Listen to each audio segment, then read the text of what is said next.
Assalamu alaikum viewers. Welcome to my channel Electric Shock. Today I am brought you a new content AC line voltage detector. আমি একটি line voltage check করব। এখানে red ওয়্যারটি হলো live wire, অর্থাৎ এটা phase. Second টেস্টারটি ধরেছি, বাতি জ্বলছে, এটা হলো লাইভ ওয়্যার এবং গ্রিন ওয়্যারটি হলো নিউট্রাল। যখন আমি ফেজে ধরবো দেখেন আওয়াজ করছে, আবার যখন আমি নিউট্রাল ওয়্যারে ধরবো তখন কোনো বিপ হবে না, দেখেন কোনো আওয়াজ নেই, নো সাউন্ডস। আবার এটা দেখেন নিউট্রাল ওয়্যারে ধরছি, নো সাউন্ডস। যখন ফেজারে ধরছি তখনই বিপ হচ্ছে। চলুন দেখি what is the principal behind this and what is the schematic diagram. এখানে আমরা ট্রানজিস্টর বিসি 547 NPN ইউজ করেছি। Let's see the pin out. এটা হলো কালেক্টর, এটা বেস, এটা হলো emitter. This is BC 547।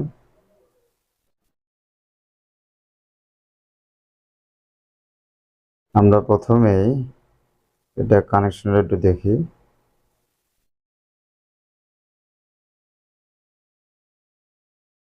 Emitter, collector হলো একটি ট্রানজিস্টর আর একটি ট্রানজিস্টর। টোটাল এখানে BC547 তিনটি ট্রানজিস্টর ইউজ করা হয়েছে ফর দ্য এমপ্লিফিকেশন পারপাস। তো এমপ্লিফিকেশন কি এটা পরে আলোচনা করছি। এগুলো সব কালেক্টর কম করে দিচ্ছি।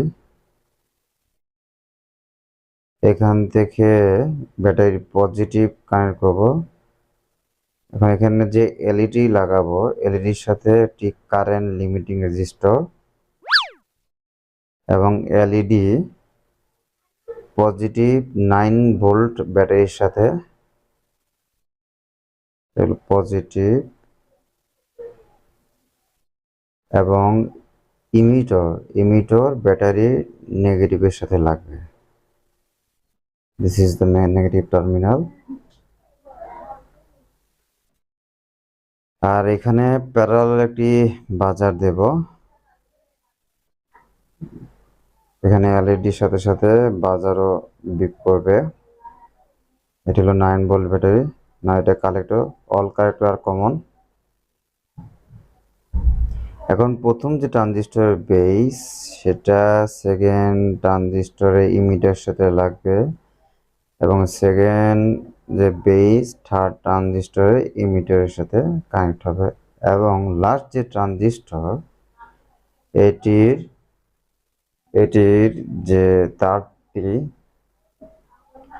তারটি আমরা লাইভ আসি। আমরা এটা কিভাবে কাজ করে, এখানে একটি কয়েল দেখতে পাচ্ছি। এটা কি আসলে কয়েল? দেখি এটা কিভাবে কাজ করে। Number 1, electromotive force EMF. আমরা জানি ইন্ডাকশনের থিওরি হলো এটা একটা প্রাইমারি কয়েল থাকে এবং সেকেন্ডারি কয়েল থাকে। যে সেকেন্ডারি কয়েলে ভোল্টেজ ইন্ডিউস হয়। This is the secondary coil. এখানে কয়েল ইন্ডিউস হবে। তো কয়েল ইন্ডিউস হওয়ার জন্য প্রাইমারি যে কন্ডিশন সেটা হলো এটা ক্লোজ লুপ হয়ে যাবে। ক্লোজ লুপ হবে। এখানে দেখেন দুটি টার্মিনাল, এখানে দুটি টার্মিনাল। যখন এই কয়েলটা ক্লোজ লুপ থাকবে, এখানে একটি মাত্র টার্মিনাল, এখানে টার্মিনাল দুইটি। এটা একটা ক্লোজ লুপ, এটা ওপেন। তার মানে এখানে আমাদের ইএমএফটা ইলেকট্রোমোটিভ ফোর্স এটা এখানে অ্যাপ্লাই হবে না। This is not applicable for one terminal. এখন তাহলে এটা এখন কয়েল হিসেবে কাজ করছে। নাম্বার 2, এটা কি অ্যান্টিনা হিসেবে কাজ করছে? দেখি তো এখানে অ্যান্টিনা হিসেবে কাজ করতে হলে আমরা জানি রেডিও ফ্রিকোয়েন্সি, অ্যান্টিনা হিসেবে কাজ করে সাধারণত রেডিও ফ্রিকোয়েন্সি 300 কিলো হার্টজ এর উপরে হলে তখনই এটা অ্যান্টিনা হিসেবে কাজ করবে। কিন্তু এখানে তো 300 কিলো হার্টজ না, এখানে 60 তাহলে আমাদের এটা অ্যান্টেনা হিসেবেও কাজ করছে না। তাহলে এখানে মিনিমাম 300 কিলোহার্টজ অ্যান্ড অ্যাবভ, তাহলে এখানে অ্যান্টেনা হিসেবে কাজ করছে না। তো ভিউয়ার্স এখানে কি হিসেবে কাজ করতে পারে? ইএমএফ কয়েল হিসেবেও না, অ্যান্টেনা হিসেবেও না। তাহলে yes, let's check out for the capacitor. এটা কি ক্যাপাসিটর হিসেবে কাজ করে? আচ্ছা, ক্যাপাসিটর হিসেবে কাজ করতে হলে আমরা কিছু দেখি। ক্যাপাসিটর থিওরিটা কি?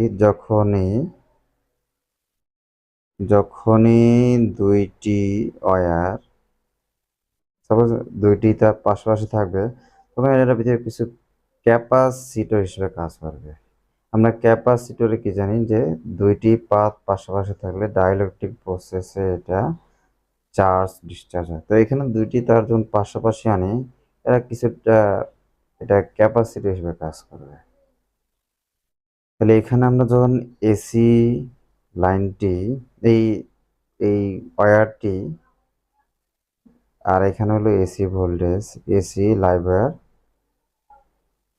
এখন ওই কেবলটাকে আমরা একটি পাত এবং এসির যে লাইভ ওয়্যার এটাকে আরেকটি পাত হিসেবে যদি কল্পনা করি, তাহলে দেখেন এটা ক্যাপাসিটর হিসেবে কাজ করছে। তাহলে এটা হলো এসি লাইন। হ্যাঁ, এখন এই রেডিওয়ারটি, এটা হলো এসি। এখন এটা যদি পাশাপাশি রাখি, তাহলে এটা কয়েল হিসেবে কাজ করবে, ক্যাপাসিটর হিসেবে কাজ করবে। এখন ক্যাপাসিটর হিসেবে যদি কাজ করে, তাহলে এখানে খুব অল্প পরিমাণ কারেন্ট পাস হলে দেন এটা এমপ্লিফাই হয়ে বাজারটাকে বিক করবে অথবা এলইডিকে জ্বালাবে। তো হোয়াট ইজ অ্যাম্প্লিফিকেশন ফ্যাক্টর? এটা আমাদেরকে বুঝতে হবে। প্রত্যেক ট্রানজিস্টরের একটি গেইন আছে। গেইনটাকে এইচএফই অথবা বিটা অথবা গেইন অ্যাম্প্লিফিকেশন ফ্যাক্টর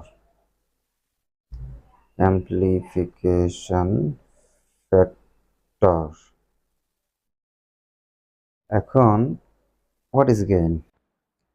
গেইন হলো ট্রানজিস্টরে বেইজে 1 মিলি অ্যাম্পিয়ার কারেন্ট প্রবেশ করালে কালেক্টরে 100 মিলি অ্যাম্পিয়ার কারেন্ট প্রবেশ করানো যাবে। অর্থাৎ 1 মিলি অ্যাম্পিয়ারের জন্য 100 গুণ মিলি অ্যাম্পিয়ার কারেন্ট প্রবেশ করানো যাবে। আমরা এখন BC547 ট্রানজিস্টরের গেইন দেখব। এখানে এটা নিচে BC547 মাল্টিমিটার মাধ্যমে এটা গেইন চেক করছি। গেইন দেখাচ্ছে 42। ওকে, দ্যাটস ইট। তাহলে BC547 এর গেইন হলো 42। তাহলে এখন গেইন 342। তাহলে আমাদের এলইডি গ্লো হওয়ার জন্য 10 মিলি অ্যাম্পিয়ার কারেন্টের প্রয়োজন। তাহলে এই 10 মিলি অ্যাম্পিয়ার কালেক্টর দিয়ে প্রবাহ করার জন্য আমাকে বেইজে কি পরিমাণ কারেন্ট লাগবে সেটা এখন ক্যালকুলেশন করা লাগবে। তাহলে এখন আইবি অর্থাৎ base current equals to IC divided beta অর্থাৎ গেইন। তাহলে কালেক্টরে আমার 10 mA কারেন্ট লাগবে, আর গেইন দিয়ে ভাগ দিব, গেইন 342, তাহলে আসে 0.0292। তাহলে বেইজে আমরা যদি 0.0292 mA কারেন্ট প্রবাহ করি, তাহলে এটা অ্যাম্প্লিফাই হয়ে কালেক্টর দিয়ে আমাদের 10 mA কারেন্ট প্রবাহ হবে। তাহলে এই যে ট্রানজিস্টর, এটা বেইজে আমরা কি করব, 0.029 mA যাবে। তাহলে সেকেন্ড ট্রানজিস্টর, এই সেকেন্ড ট্রানজিস্টরে আমার এম্পিয়ার লাগবে 0.029। তাহলে ওই 0.029 কারেন্ট প্রবাহের জন্য সেকেন্ড ট্রানজিস্টরের বেইজে, এই যে বেইজে আরও কম পরিমাণ কারেন্ট প্রবাহ করা লাগবে। তাহলে থার্ড ট্রানজিস্টরে আরও কম পরিমাণ কারেন্ট প্রবাহ করা লাগবে। তাহলে দেখা যাচ্ছে থার্ড ট্রানজিস্টরে 0.0000029 খুব টিনি মাইনর কারেন্ট লাগবে। তাহলে এটাই হলো অ্যাম্প্লিফিকেশন ফ্যাক্টর।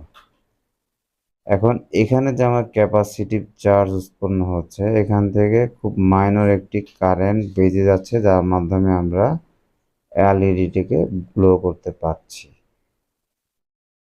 এখন এটা কিভাবে কাজ করে, এটা একটা এসি লাইভ ওয়্যার। এসিতে আমরা কি দেখি, একটি পজিটিভ একটি নেগেটিভ, অর্থাৎ অল্টারনেশন, পজিটিভ নেগেটিভ। যখন পজিটিভ হাফ সাইকেল আসে, তখন এটা যেহেতু নিচের অংশ পজিটিভ উপর অংশ নেগেটিভ চার্জ হয়, তো এটা পজিটিভ হাফ সাইকেলে নিচের অংশ পজিটিভ উপর অংশ নেগেটিভ হয়। আর আমরা জানি এসি এসির জন্য ক্যাপাসিটর ইজিয়েস্ট হয়, এবং ডিসির জন্য এটা ব্লকার হিসেবে কাজ করে। তো যখন উপর হাফ সাইকেল নিচের হাফ সাইকেল হয়, তখন নিচের অংশ নেগেটিভ উপর অংশ পজিটিভ, অর্থাৎ চার্জ ডিসচার্জ। তো এটা যখন ডিসচার্জ হয়, তখন ট্রানজিস্টরের বেজে একটা টিনি কারেন্ট যায়, যার কারণে এটা অ্যাম্প্লিফিকেশন করে, এটা লাইট গ্লো করে, এলইডি গ্লো করে। আর ডিসির জন্য এটা একবারই ডিসচার্জ হয়, দুইবার ডিসচার্জ হওয়ার সুযোগ নেই। দেখেন আমি বাজারটা সরিয়ে দিচ্ছি, এখন আমি হাত দিয়ে যখন টাচ করব, এটা একবারই